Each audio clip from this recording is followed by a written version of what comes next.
আমি নন্দিতা মুখার্জি বলছি, নন্দিতার হেসেল থেকে। আজকে আপনাদের জন্য একটা মাটন দো পেঁয়াজার রেসিপি নিয়ে এসেছি। এই রেসিপিটা করতে আমার যা যা উপকরণ লাগবে আমি সমস্ত এখানে দেখিয়ে দিয়েছি। আর এই মাটন দো পেঁয়াজার কেন দো পেঁয়াজা নাম হয়েছে হয়তো এক্স্যাক্টলি আমি জানি না। আমার মনে হয় মাংসটা দুবার কষানো হয়, দু ধরনের পেঁয়াজ দিয়ে রান্না করা হয়, হয়তো সেসব কারণেই এটার নাম দো পেঁয়াজা হয়েছে। তা আমি এই রান্নাটা সম্পূর্ণ সর্ষের তেলে করব। এবার আমি প্রেশার কুকারে দিচ্ছি মাংসটা। প্রথমে তেল দেবো, তারপরে ফোড়ন দেবো, তারপরে পেঁয়াজকে একটু ভেজে নেব, কিন্তু পেঁয়াজটা জাস্ট রং ধরবে, সেটা কিন্তু কালো হবে না। এবার আমি সর্ষের তেলটা দিচ্ছি। আমার এই সর্ষের তেলটা গরম হলে আমি এবার এখানে ফোড়ন দেবো। ফোড়নের মধ্যে আস্ত গরম মশলা আছে, আস্ত শুকনো লঙ্কা আছে, তেজপাতা আছে। এগুলো আমি তেলটা গরম হলে প্রেসার কুকারের মধ্যে ফোড়ন দেব। আমার তেল গরম হয়ে গেছে, এবার আমি এই ফোড়নগুলো দিয়ে দিলাম। ফোড়নগুলো একটু গন্ধ বেরোবে, একটু ভাজা ভাজা হবে।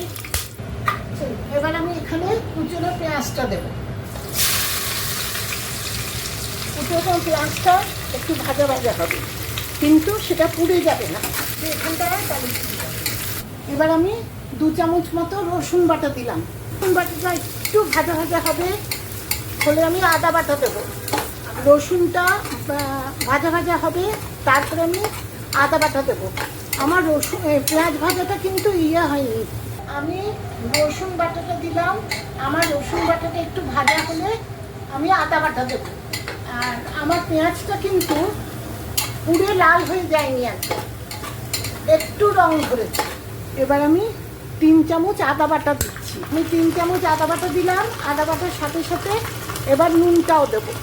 এবারে হলুদ গুঁড়ো দেবো,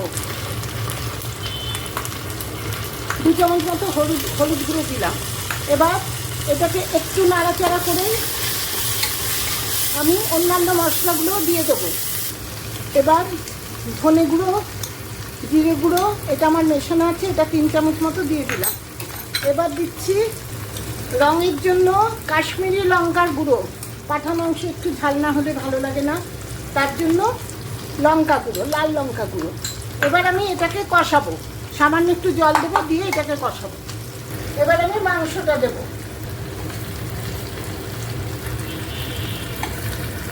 মাংসর গায়ের থেকেও একটা জল বেরোবে, কিন্তু মশলাটা যেন পুড়ে না যায়, তার জন্য আমি সামান্য একটু জলও দেবো। এবারে আমি টমেটো দেবো, টমেটো টুকরো করে রেখেছি, সেটা দিলাম। এবার সামান্য একটু জলও দেবো, মাংসের থেকে যথেষ্ট জল বেরোবে, তাই 7 কাপ মতো জল দিলাম। এবার এটা আমি এই প্রেসার কুকারে কষানো হবে। একবারে আমি দইও দিয়ে দিচ্ছি। আমি টক দই এখানে ফেটিয়ে রেখেছি, টক দইটাও দিয়ে দিলাম। দিয়ে এবার এটাকে আমি অন্তত 10 মিনিট কষাবো। কষানোর পরে প্রেসারে সিটি দিয়ে আবার আপনাদের দেখাচ্ছি। মাটন দো পেঁয়াজার প্রথম স্তরটা আমার হয়ে গেছে। এবার আমি দ্বিতীয় স্তরের জন্য একটুখানি তেল দিলাম। আমি সামান্য তেল দিয়ে তেলটা গরম হওয়ার পরে এবার ঘি দেবো। এবার মাটন দো পেঁয়াজের যে দ্বিতীয় স্তর, সেটাতে মশলা এবং মাটনটা ঘিতে সাঁতলানো হবে, কষানো হবে। এইটাই ফাইনাল কষানো হবে, ঠিক আছে? এখানে বড় বড় করে পেঁয়াজ কেটে রেখেছি। পেঁয়াজ, একটু শুকনো লঙ্কা, একটু কাঁচা লঙ্কা ফোড়নে দেবো, কারণ আমি আগেই আস্ত গরম মশলা ফোড়নে দিয়ে দিয়েছি। এবার আমি এইটাকে দেব, দিয়ে এই পেঁয়াজও সামান্য রং ধরবে। এমন না যে পুরো লাল হয়ে ভাজা হবে, তা কিন্তু নয়। এর মধ্যে আমি তখন মাংসটা ঢেলে দেবো।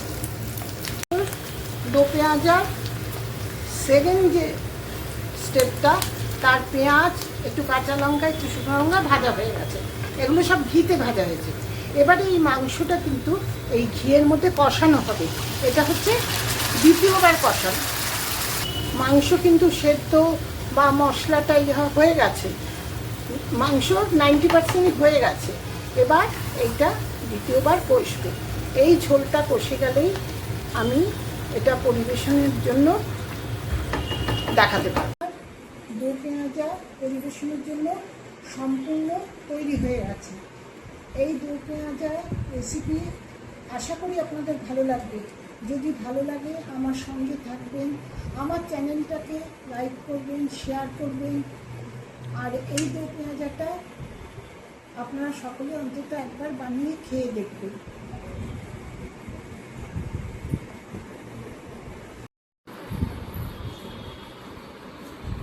হুম হুম